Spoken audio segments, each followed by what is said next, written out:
Welcome back to Occasional Randomness. I'm your host, Eric Scott, and joining me, as always, my fellow co host, somebody who's always very animated but not at all loony, Jason Johnson. Slowly packs away all the Acme gear and shoves it under the desk. Hi, how we doing? Nothing to see here. Yeah. Just a harmless little picture on a wall. Nothing to worry about. Nothing going on. Ignore the eraser marks behind me as I quickly scrub that away too. Yep, no wormholes there. More on that and the weird episode of Farscape coming up in a minute. Yeah, so I think we said last time we're kind of between things to watch as we record this and wait for Ahsoka to premiere in about 15 minutes as we record this. But anyway, tonight it will just be our rewatch of Farscape. So this time around, we'll be doing Farscape Season 3, Episode 16, Revenging Angel. And then most likely next time will be at least the first two Ahsokas that premiere tonight. And who knows when we record again, so it might be three. We'll see. But anyway, that's for next time. This time, it's Farscape. And as always, our little promotion plug. If you like this little podcast, please give us a like or a review wherever you listen to this at. Or better yet, help spread the word and let other people know about us. Because if you like it, you probably know people that also would like it. And we would appreciate the word of mouth advertising. Yeah, because our advertising budget is not quite up to Looney Tune standards. So That's right. We're a small budget shop, two-person shop. That's all we got. All right. So I think since you're doing the even numbered episodes, I think you're up for the recap of this wild and crazy episode.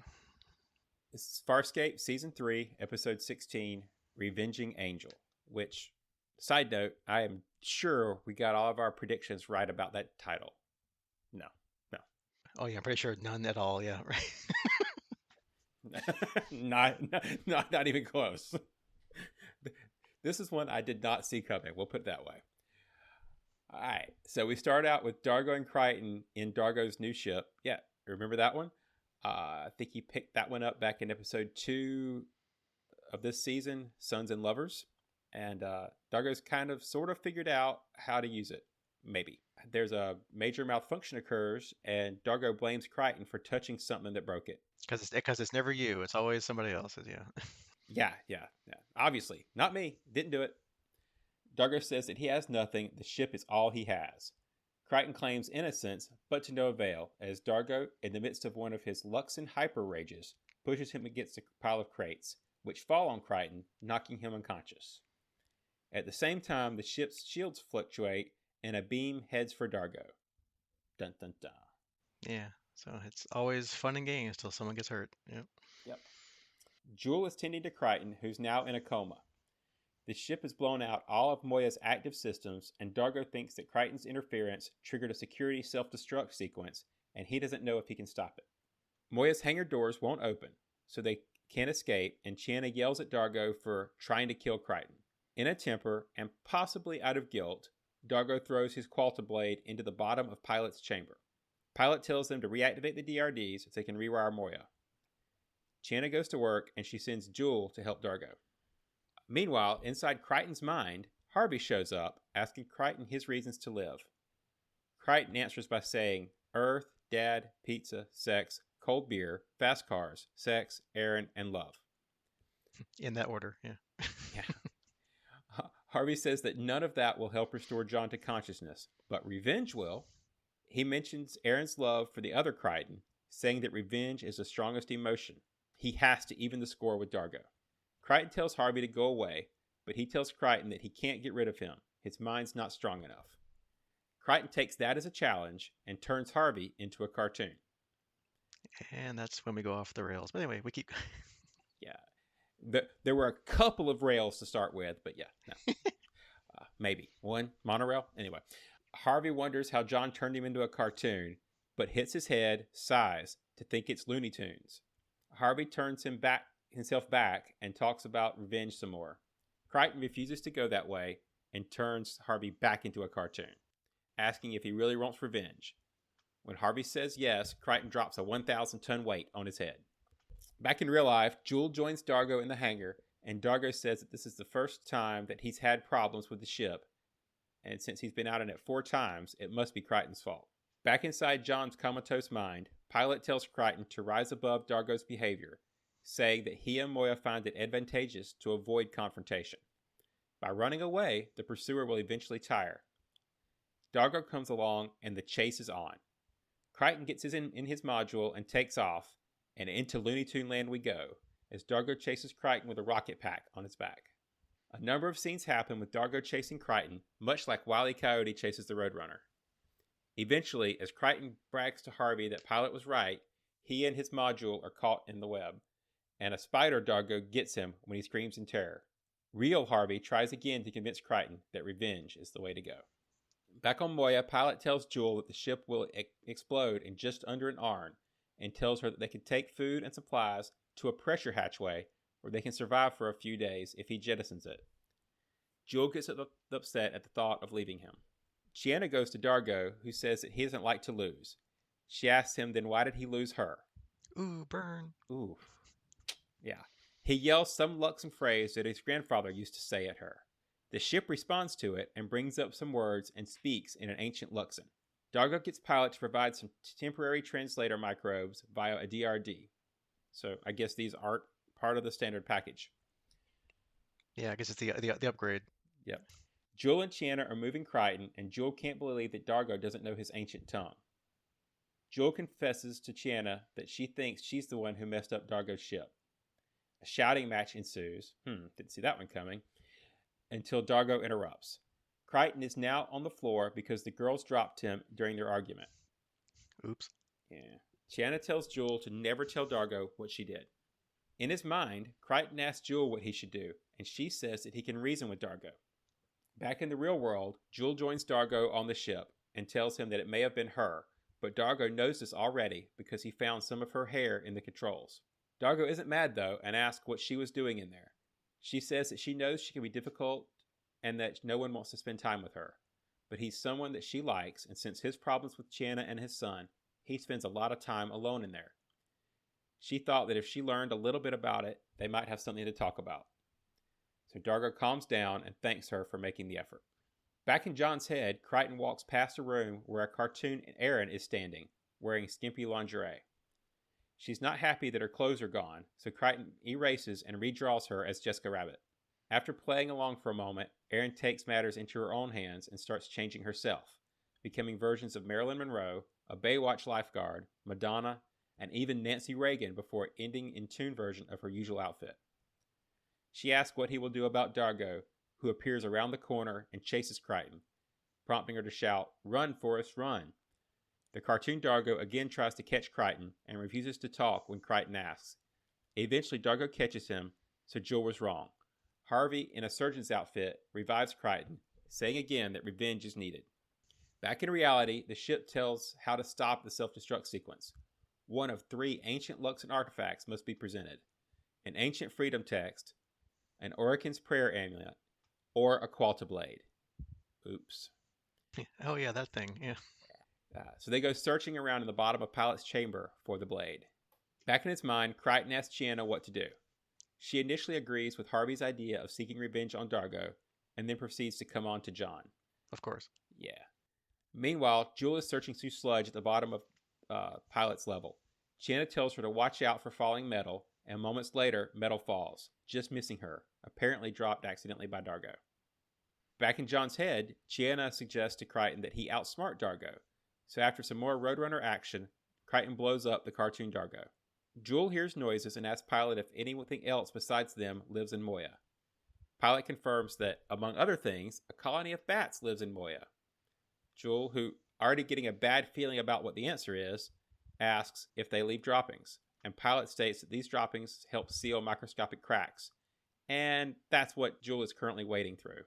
So of course she responds by letting out an ear-piercing scream. Again in the cartoon, Crichton outsmarts Dargo, but in the end, Crichton tries to go through a wormhole that Dargo painted on a rock, and his ship is destroyed. The real Dargo arises from the flames and tells Crichton that he can't hide behind cartoons forever. Harvey gives a eulogy for Crichton by his gravestone, as Crichton's death is his too. Crichton appears and says that he loves Erin and that should be enough.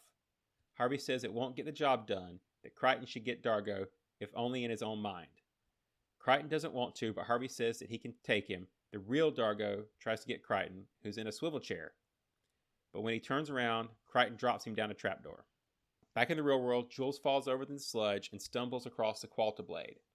Dargo and Channa run to the ship, and Dargo slots it in, stopping the self-destruct. In Crichton's mind, Dargo again goes after him, but in the chair is an exploding, stuffed, Crichton-like doll. Crichton has gotten his revenge, and Harvey wants thanks for saving his life. Crichton tells Harvey that he was wrong. For him, revenge is not the answer. But he tells Harvey never to distract him from what he feels. He loves Aaron, though he unexpectedly also tells Harvey that he appreciates the clone's help. Back in the real world, Crichton comes back to life. On board the ship, Dargo is forced to identify himself, and the ship hands over its controls. As he and Chiana celebrate, Crichton appears in the doorway, says hi, and then falls over. Jewel can't get the grunge off her arms, and Pilot thanks her for her sacrifice to find the blade. Chiana tells her not to frail with everything, and Jewel says that she and Dargo have sorted it out. She gets the first ride on his new ship. Meanwhile, we cut to Crichton spacewalking outside of Moya, and Dargo is on command, asking Crichton to listen. He says that sorry doesn't cut it. He has so much rage, and sometimes he just doesn't know how to control it. Crichton says that he needs to learn how to now that he has the baby ship. Dargo says that the Luxon Code says that aggression against an ally entitles retribution. And Crichton tells Dargo to look at him and says that there's nothing that would ever make him take revenge on him. They touch hands with the window between, and Dargo thanks him. Aww. They made up. They're buddies again. He asks Crichton what went through his mind, what he saw when he was dead. Crichton tells him that it would be impossible to explain to him as he turns and glimpses one last view of his animated world. So, a little trivia about this somewhat normal and boring episode. Sarcasm, sorry. This is the fourth and final episode of the series in which Rigel does not appear. While he does not appear on screen in A Perfect Murder, he has one brief voiceover line. The animation was done by Yoram Gross EMTV, a company founded by the father of show composer Guy Gross. And Gross's music for the animation sequences were influenced by Looney Tunes composer Carl Stalling. And finally, to stand in for her animated counterpart, Claudia Black wore a stunning outfit to give Ben Browder his eye lines. Her character moved like a Japanese anime character due to the lead animator being Japanese. All right, Eric, so this one was pretty different, definitely. What'd you think about it? Yep. First of all, I absolutely loved this episode. So I guess, spoiler alert, there goes any suspense for what I thought about the show. So I especially love when a show gets far enough along where they can start doing like completely different things with it. They make a complete turn from what you normally expect and change the format up. And this was both serious and wacky, as we've talked about, and it all completely worked for me. The live action was good. The animated parts were amazing. At least amazing enough for the show. Although I guess I am partial to Looney Tunes cartoons since I grew up on Saturday morning cartoons back when those were a thing, and Looney Tunes reruns after school all the time. Yeah, kids, back in our day, you had to watch cartoons only on Saturday. Right? Wasn't a channel of just cartoons all day long. No, you had one day a week for like 8 hours in the morning, and you got up at 5 a.m. and watched cartoons till noon. So, Yeah. and then of course we have Harvey, which is always a delight. So that was another plus. And I am in a couple of Farscape groups on Facebook, and someone just recently commented that they hated this episode. They're like, "What the frell is this? This is terrible." And I, for one, completely and totally disagree with that guy.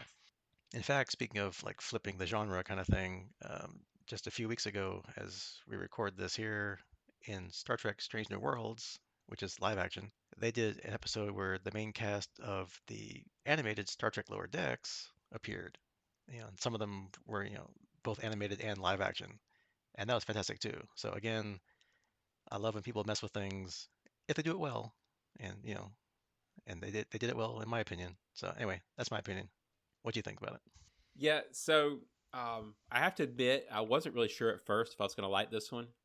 We'll get into kind of the plot lines a little bit in a second, but as we said in the recap, it started off with a lot of interpersonal drama and our crew fighting amongst themselves again, and I think I made it pretty clear at this point that those are not my favorite points of drama. However, my concerns were definitely assuaged as it kind of pivoted into the crazy, wacky hijinks of the episode, where you're cutting back and forth between the real life drama and the cartoon world in Crichton's head, and all the hijinks and lessons there, and Harvey and Roadrunner stuff and animations, and just it it was all over the place. I'm kind of the same as you. While Looney Tunes was probably not my favorite of my Saturday morning cartoons, it beat anything else that was on for sure as far as real TV. And I do remember, I'm old enough to remember when Roger Rabbit came out and was a big thing because it mixed live action and cartoons into like a real like full feature length movie. And the callbacks and references to that in here are also pretty funny. So yeah, I would definitely say that it was definitely zany to the max. Yeah, because if they do it right, I mean, it fits, right? It's not like out of character. Like this was in Crichton's comatose head that he's doing like the Looney Tunes cartoon thing. Made perfect sense. It wasn't like this was like real life and suddenly, Dargo turns into a cartoon, right? And everybody's like, what the heck, So I mean, it fits and it worked, you know. Yeah. Like when they do like when like serious dramas do like a musical episode where they all sing and do like a musical theater. If it works, it works. Like if it's, if they make it fit into the plot and why they're doing what they're doing, I have no problem with them like doing something outside the box because you have back in the day 22 episodes a season, you got like multiple seasons. At some point you're like, let's try something different, and if Well, you pull it off right, it's great. yeah, the old adage of if it works, it's not a bad idea, right? Yeah, Um, if it so works, it was my there's idea. that. If it doesn't work, it was your idea. Now I feel like I'm back at work. Yeah, right. Speaking of which, I don't. Just in case nobody caught it, I'm going to point out my own joke, which was that was a Tiny Toon Adventures reference with my zany to the max. So, Yeah, that was after my time, but anyway, that's fine. well, yeah, there's that age gap coming up. Yeah, I've seen a few of them, but that's fine. All right, so I guess we have kind of two main plot lines, the real world and the not so real world to talk about. And since they're radically different from each other, let's kind of separate them a little bit so we can keep the zany in its own little world, its own little box. So let's get the mundane world out of the way first. Let's talk about Dargo's new toy. So we found out much more about it than we have since we saw it like 13 episodes ago, apparently. So an ancient Luxon like little warship, I guess. It's like a little. I guess they need something to replace Aaron's prowler that got destroyed, so now I got like a little fighter or a big fighter. I don't know however big it is, but looks pretty big. They can probably hold the whole crew, I guess, like a little transport pod with guns. Apparently, since it is Luxon, it only communicates in Luxon, but ancient Luxon. Okay, cool. It can do something like EM kind of pulse, I guess, that fries Leviathan circuits. And of course, like all nice little warships go, it's got a self-destruct mechanism. And I do remember this ship from back when I watched it back when it was airing. I just didn't remember that they spent half of this season before getting back to it. So that was interesting to see like how long they kind of let that sit on the back burner before jumping back into it. So, what do you think about Dargo's little quote-unquote ship?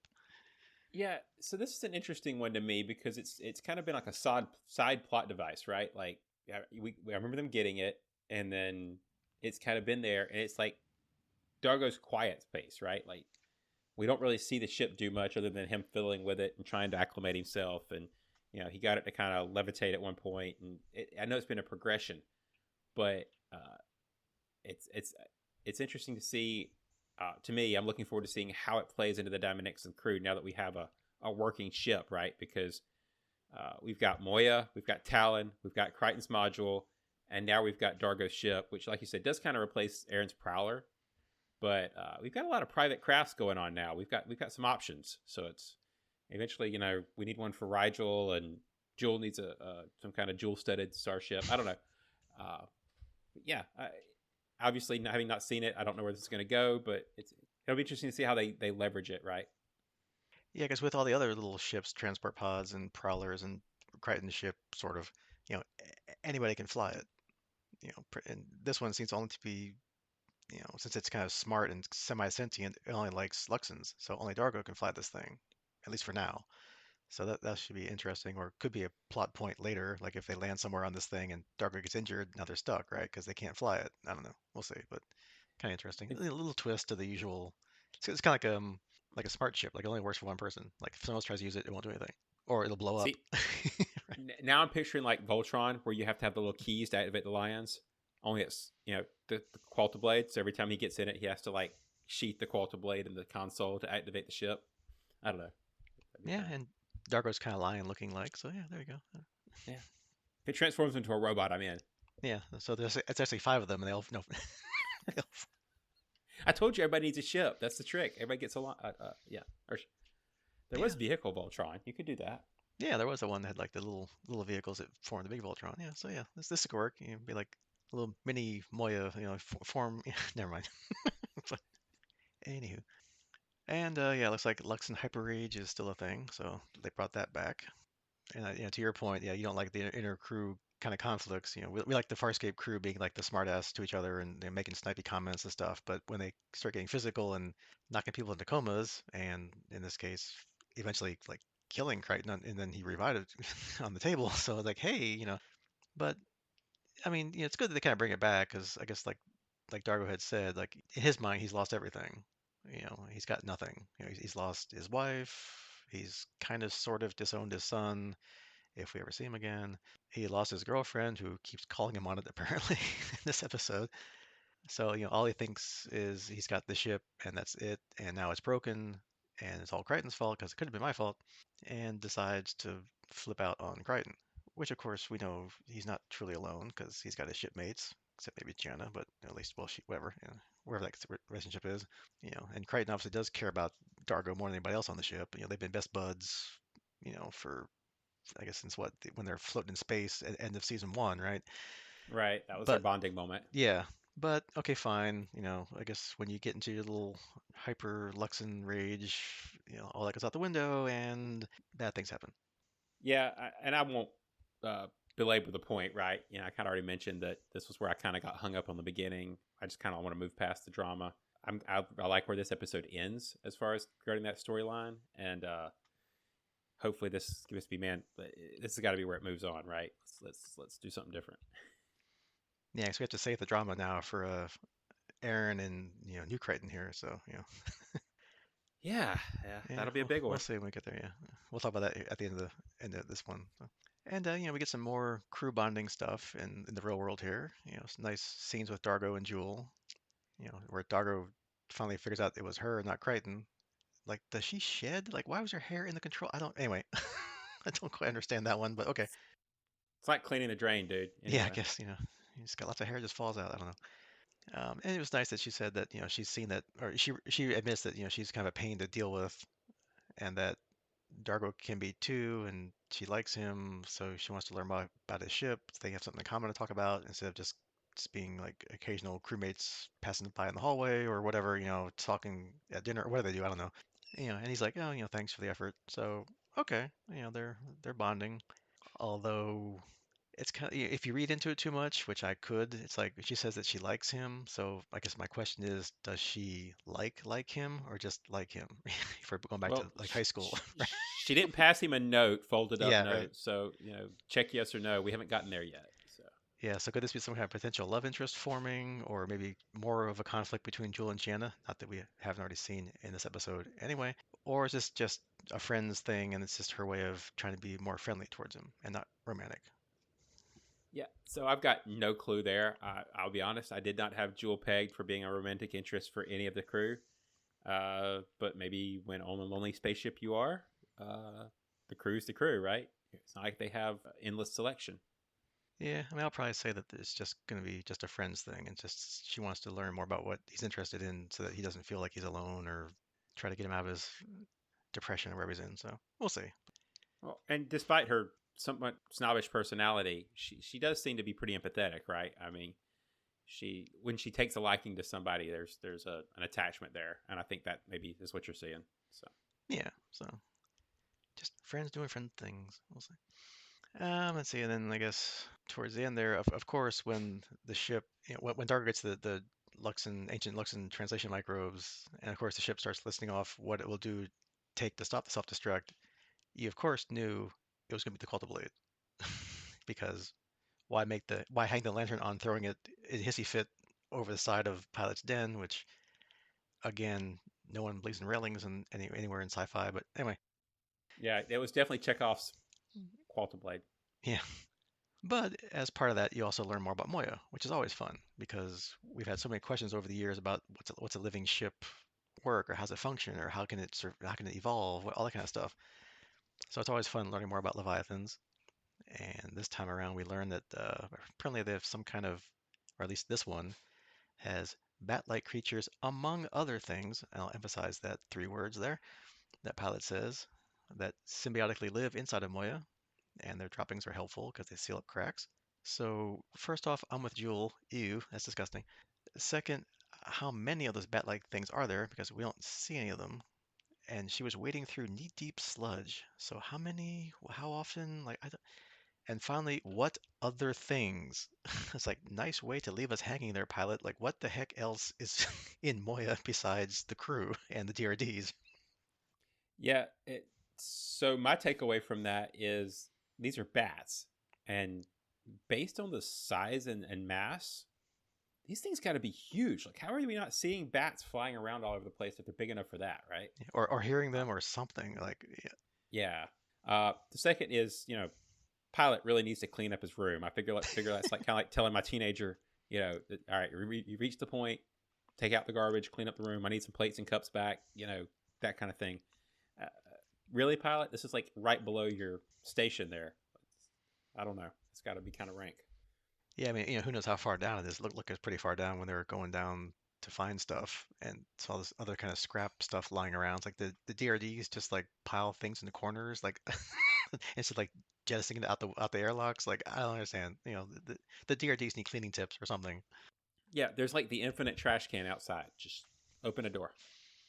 Yeah, and if that stuff is to seal microscopic cracks, and she's walking around in some however big that level is, knee deep in stuff, how many microscopic cracks does Moya get? Because that can fill up a lot of cracks with what So, she was walking so what through. you're saying is Pilot's a hoarder. That's what I'm getting here. Apparently, him or Moya, yeah, they just like to grab onto everything and like, nope, might need it. Can't get rid of it. That'd be a feature episode of Farscape, the Hoarder episode. Somebody stage an intervention. Yeah, they get other Leviathans to come over. It's like, you really need to get rid of your stuff. That'll be the first thing Talon tells her when he gets back. Yeah, or it's like, here, you want some bats? It's good for you. Okay, so I guess that was the end of that plot line, more or less. Let's jump into the other main plot line. Crichton's wild coma-induced visions or dreams or whatever they were. So yeah, that's again cool to flip the expectations and do something different. I wonder how long it took them to execute that kind of stuff because animation is not something you can probably do that fast, even back in 2001 when this was filmed. So I wonder how long it took, even though it's like probably what, like maybe 10 minutes or so total of animation, but it's got to be being worked on for at least maybe a couple episodes prior to that, I'm assuming, to get everything done and then make sure it's working right. Then you got to double over the dialogue and that kind of stuff. But again, I thought it completely worked with how they framed it with the story, and a nice homage to the Wile E. Coyote and Road Runner cartoons I grew up on. Even down to them doing like the instead of the Acme gadgets, it was the Osme. So that was kind of funny. And of course, Which towards the is end of that, that's maybe a mixture of Wizard of Oz and Acme together. yeah, like Frank Oz, because it's the Jim Henson studio, maybe. I don't know. Ah, Could be. I yours don't is know. better than mine. We'll go with that. Yeah. And then of course they even did like live action versions of the cartoon setups, like with the fake Crichton dummy that explodes, and then Dargo looking like all maked up, like he had like this explosion, like the black marks on his face and his hair was sticking out, that kind of thing. So that was hilarious. And of course the whole thing with John and Aaron, or cartoon Aaron, that whole Jessica Rabbit parody, and then her changing her appearances and acting like famous people and vamping it up. It was just fantastic. I loved it. Yeah. So as I mentioned earlier, mainly the part that we definitely tanked on the episode titles. This came out of nowhere for me. I was expecting some serious revenge thing with some ship or something. I can't remember what we guessed, but it definitely wasn't cartoons. And since I haven't watched Farscape before, this is my first watch through as we watch them together. I didn't know this episode existed, that it was coming up. I'd never heard about it. Like, this was just straight up. I sat down to watch it, and it hit me. And, it was, once the shift in tone got past, and I kind of got into it, it was a really fun, lighthearted episode that, it had some serious undertones, and the message about, the Crichton and Dargo working it out and all that kind of stuff kind of added some serious depth to it. But, just the antics and the references and everything was just, it was so over the top. It was an awesome ride. So Yeah, because like you're watching it, it's like, oh, it's Harvey. Okay, cool. We're gonna do some fun stuff where like they're doing wacky things with Harvey or whatever. All of a sudden, boop, he's a cartoon. What the heck? Yeah. So, and yeah, right there, something's going to a severe left turn. yeah. So, How hard did his head get hit? Right? I mean, yeah, yeah, yeah. Speaking of which, we got our old buddy Harvey back. Harvey 2 or Harvey 1, whichever one I call it. Depending on who you think twin is or was. And he's of course doing his usual Scorpius things, trying to get Crichton to act more like how Scorpius would do things, which of course, all revenge. Hurt your enemies because you got hurt. Although in the end, John does sort of kind of go along with that a little bit. Does he appreciated Harvey's help because I guess Harvey did resuscitate him if you kind of think about it in his head anyway. So we'll see if the relationship changes after this. Who knows? Probably not because yeah, Scorpius does what Scorpius does, even if he's a clone in someone's head. But yeah, probably the best line of his was when he was doing the eulogy for Crichton, and I will quote the whole thing here just because it's hilarious. Dearly beloved, we are gathered here today to pay our final respects and to say our farewell to our dear friend, Commander John Crichton, a schmuck, mule-headed, reckless, and probably brain dead before I met him. I don't usually laugh at Harvey stuff, but I just like fell off the couch, especially with that last one, probably brain dead before I met him. That was great. yeah. And now that we lost Harvey too, which by the way, I'm calling this one Harvey Prime because he's the only one we got left. So we're gonna go with Prime, and Prime's always transform into the best robots. Uh, Yeah. Hey, I'm hey, maybe that's coming up. Who knows?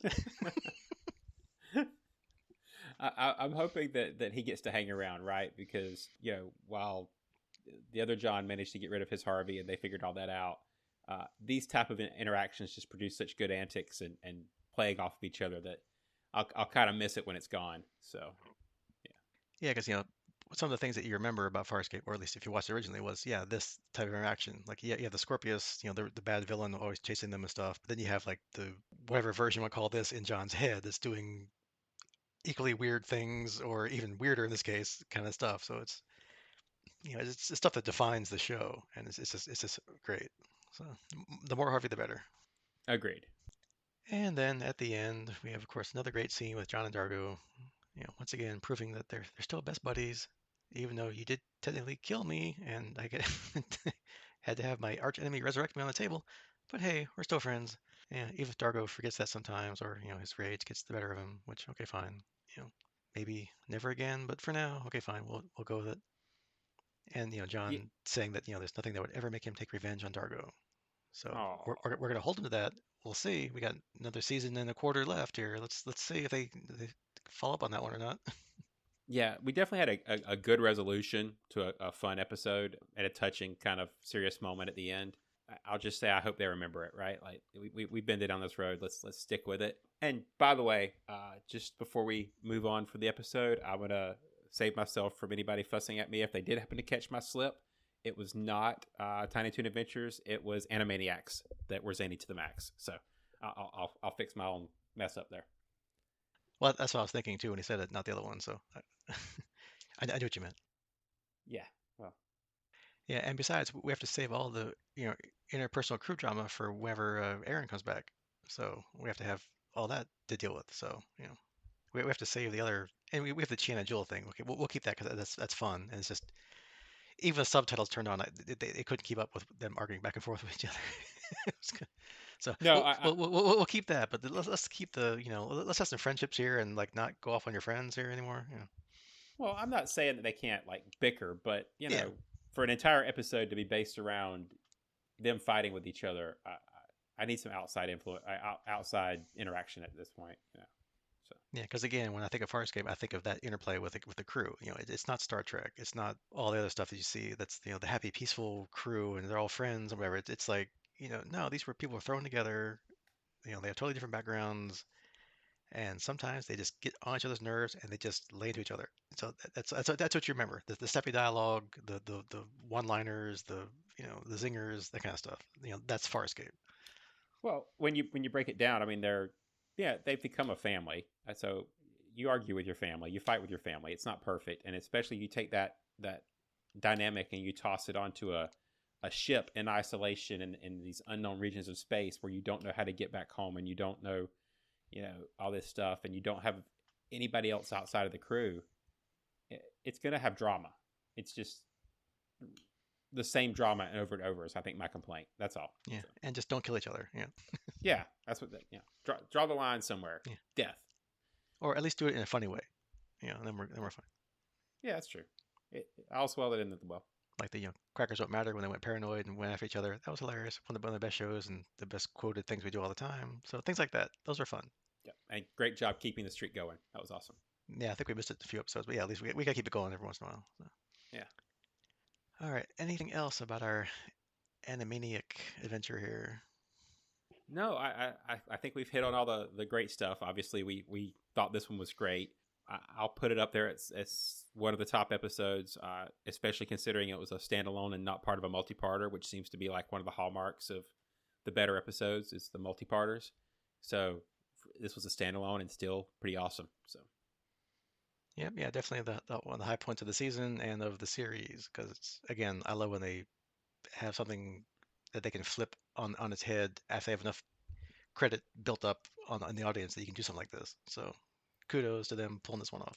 So, all right, so coming up next time, as we mentioned, sort of kind of, we'll be doing our usual Farscape review. So that will be season 3, episode 17, The Choice.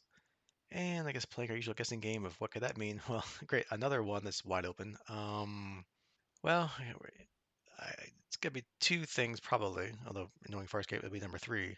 But we're getting close to the end of the season. We got 6 more to go episodes if we include this one, the choice one. So at some point they have to reunite Talon and Moya. Otherwise the show is kind of not really fun.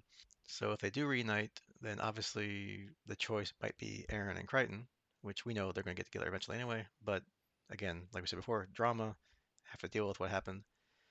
So will it be Aaron and this Crichton's relationship choice? Will Aaron try again? Which of course, yes, she will. But it's going to be the fun of watching her and him come to grips with what happened. But that's probably a lot more than one episode's worth of stuff. So probably not going to be that. So if they don't reunite the crews and we go back to dealing with the Talon crew, I don't know, maybe the choice to finally return back to Moya or not, because at some point they have to. yeah, and for my part, I think it'll be something simple, with either some epic choice that will lead to the reuniting of the crews at the end of the episode. But I'm gonna step back away from that one because the more I think about it, the more I'm thinking we'll push that reunification closer to the end of the season. I can't see them with 6 episodes to go rushing into that, so I'm thinking that's going to be more, the 2-parter at the end or right up at the edge of the end of the season. So I'm gonna stick with some stranding or something on a planet or a some choice for the crew, but I don't think it'll be as dire as a reuniting. So Yeah, because with 6 more to go, I figure that the two-parter has to be the finale or near it. So that there's two, so you got 4 episodes left. So you have to have them get back together, have a mission or two to set up the two-parter, and then the conclusion. So yeah, so it's got to be probably after this one would be the meetup.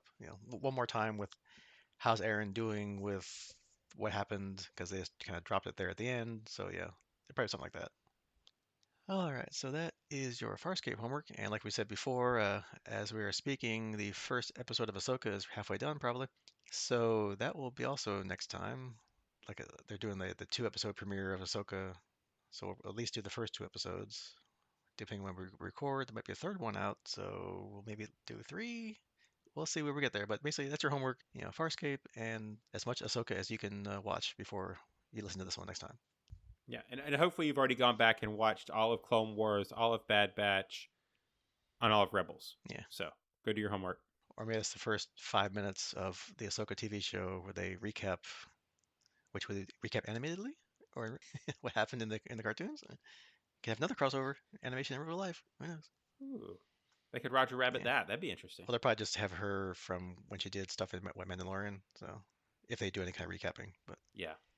probably not. They'll Yeah. just probably jump into it because otherwise it's all animated stuff, and they probably wouldn't want to pull that off unless they want to do like live action versions of scenes from the animated stuff. Who knows? But probably not.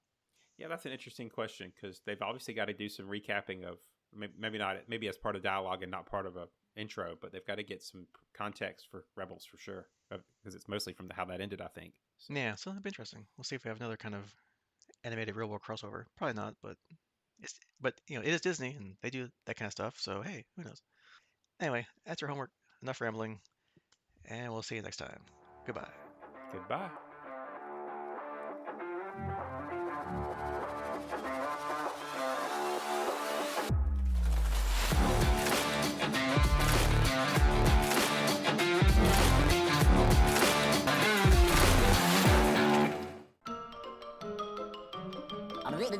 That's all, folks.